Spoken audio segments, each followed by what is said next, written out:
আচ্ছা, পৃথিবীতে প্রথম পাপের ঘটনা কিভাবে ঘটেছিল? মানে প্রথম খুন, প্রথম হিংসা বা প্রথম নিষিদ্ধ সম্পর্ক, এই সব কিছুর শুরুটা কোথায়? চলুন আজ আমরা সেই প্রাচীন কাহিনীটা একটু ঘেঁটে দেখি। তো মূল প্রশ্নটা হলো, এই বর্ণনা অনুসারে পৃথিবীতে প্রথম পাপের জন্মটা ঠিক কবে আর কিভাবে হয়েছিল? চলুন এই রহস্যের গভীরে যাওয়া যাক। আমাদের গল্পটা শুরু হচ্ছে একদম মানবজাতির সূচনা লগ্নে, মানে আদম ও হাওয়া এবং তাদের প্রথম সন্তানদের নিয়ে, যখন পৃথিবীতে মানুষের জীবনযাত্রা কেবল শুরু হচ্ছে। তো এই কাহিনী অনুসারে আদম আর হাওয়া ছিলেন পৃথিবীর প্রথম মানবী। বেহেশত থেকে পৃথিবীতে আসার পর সৃষ্টিকর্তা তাদের ওপর একটা বড় দায়িত্ব দিয়েছিলেন, এই পৃথিবীতে মানব জাতির বংশ বিস্তার করা। কিন্তু তাদের সন্তান জন্মের পদ্ধতিটা ছিল বেশ অদ্ভুত। মানে হাওয়া নাকি প্রতিবারই যমজ সন্তানের জন্ম দিতেন, আর সেই যমজদের মধ্যে একজন থাকত ছেলে আর একজন মেয়ে। আর এই অদ্ভুত ব্যাপারটাই কিন্তু পরবর্তী ঝামেলার মূল কারণ হয়ে দাঁড়ায়। যেহেতু পরিবারের গঠনটা এমন ছিল, তাই তাদের বিয়ের জন্য একটা বিশেষ ঐশ্বরিক নিয়মও ছিল। চলুন দেখি সেই আইনটা ঠিক কী ছিল, যা দিয়ে প্রথম প্রজন্মের সম্পর্কগুলো ঠিক করা হয়েছিল। নিয়মটা কিন্তু খুব সহজ আর পরিষ্কার ছিল। প্রথম যমজ জোড়ার ছেলে বিয়ে করবে দ্বিতীয় যমজ জোড়ার মেয়েকে, আর ঠিক তার উল্টোটা, মানে দ্বিতীয় জোড়ার ছেলে বিয়ে করবে প্রথম জোড়ার মেয়েকে। একদম সোজাসাপটা একটা ব্যবস্থা, তাই না? কিন্তু সমস্যাটা শুরু হলো এখান থেকে। প্রথম যমজ জোড়া ছিল হাবিল আর তার বোন লিউজা, আর দ্বিতীয় জোড়া ছিল কাবিল আর তার বোন আকলিমা। কাহিনীতে বলা আছে আকলিমা ছিলেন অসম্ভব সুন্দরী, আর কাবিল ঠিক করে বসলেন যে তিনি ঐশ্বরিক আইন মানবেন না, তিনি তার নিজের সুন্দরী যমজ বোনকেই বিয়ে করবেন। কাবিলের এই নিষিদ্ধ ইচ্ছা থেকেই জন্ম নিল এক ভয়ঙ্কর সংঘাত। আর এই ঝগড়া মেটানোর জন্য একটা ঐশ্বরিক পরীক্ষার ব্যবস্থা করা হলো, যা শেষ পর্যন্ত মানব ইতিহাসের প্রথম এবং সবচেয়ে ভয়াবহ ট্র্যাজেডির জন্ম দেয়। তো এই বিরোধ মেটানোর জন্য দুই ভাইকেই সৃষ্টিকর্তার উদ্দেশ্যে কিছু একটা উৎসর্গ বা কুরবানি করতে বলা হলো। আর শর্ত ছিল, যার কুরবানিটা গ্রহণ করা হবে সেই আকলিমাকে বিয়ে করার অধিকার পাবে। দুই ভাই দুই রকম জিনিস উৎসর্গ করলেন। হাবিল ছিলেন একজন মেষপালক, তিনি তার পালের সবচেয়ে ভালো আর স্বাস্থ্যবান মেষটা উৎসর্গ করলেন। অন্যদিকে কাবিল ছিলেন কৃষক, তিনি তার ক্ষেতের কিছু সাধারণ গম আর সবজি দিলেন। দুটোর মধ্যে আন্তরিকতার একটা বিশাল ফারাক কিন্তু বোঝাই যাচ্ছে।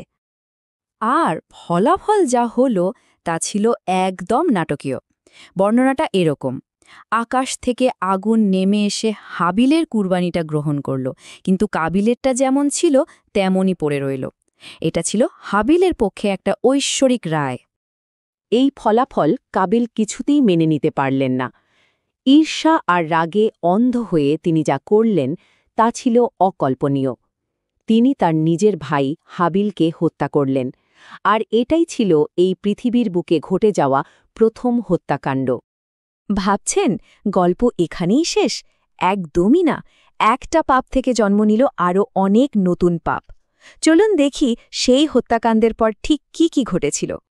হাবিলকে তো হত্যা করা হলো, কিন্তু এর পর কাবিল পড়লেন এক নতুন সমস্যায়। তিনি তো এর আগে কখনো মৃত্যু দেখেননি, তাই তিনি জানতেনই না যে এই মৃতদেহ নিয়ে কি করতে হবে। ভয় আর হতাশায় তিনি দিশেহারা হয়ে পড়েছিলেন। ঠিক তখনই প্রকৃতিই যেন তাকে পথ দেখালো।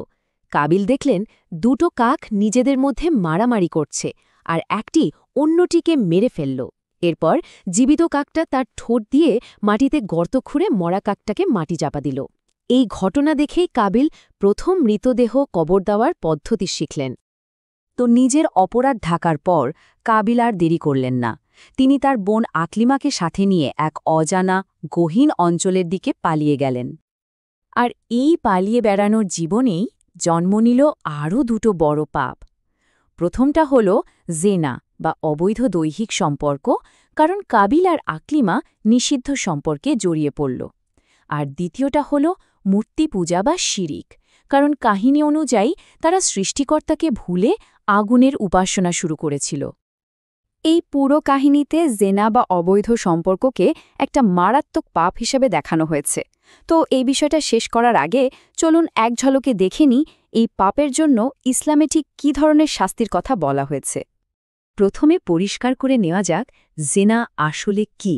এটা একটা ইসলামিক পরিভাষা যা দিয়ে যে কোনো ধরনের বিবাহ বহির্ভূত যৌন সম্পর্ককে বোঝানো হয়। এই অপরাধের শাস্তি নির্ভর করে অপরাধীর বৈবাহিক অবস্থার ওপর। যদি অবিবাহিত কেউ এই অপরাধ করে তার জন্য শাস্তি হল ১০০টি বেত্রাঘাত এবং ১ বছরের জন্য নির্বাসন। কিন্তু অপরাধী যদি বিবাহিত হয় তাহলে শাস্তি আরও অনেক বেশি কঠোর, পাথর ছুঁড়ে মৃত্যুদণ্ড, যাকে রজম বলা হয়। হ্যাঁ, সংখ্যাটা ঠিকই দেখছেন, ১০০। অবিবাহিত ব্যক্তির জন্য ঠিক ১০০টি বেত্রাঘাতের বিধান রয়েছে। আর এই শাস্তির একটা খুব গুরুত্বপূর্ণ দিক হল এটা অবশ্যই জনসম্মুখে অর্থাৎ সবার সামনে কার্যকর করার কথা বলা হয়েছে। তো এই পুরো ঘটনাটা শোনার পর একটা প্রশ্ন কিন্তু মাথায় আসে, তাই না? পাপের উৎস নিয়ে এই যে হাজার হাজার বছরের পুরনো গল্পগুলো, এগুলো আজও আমাদের নৈতিকতা, আমাদের আইন আর ঠিক ভুলের ধারণাকে কতটা প্রভাবিত করে চলেছে। ব্যাপারটা কিন্তু ভাবার মতো।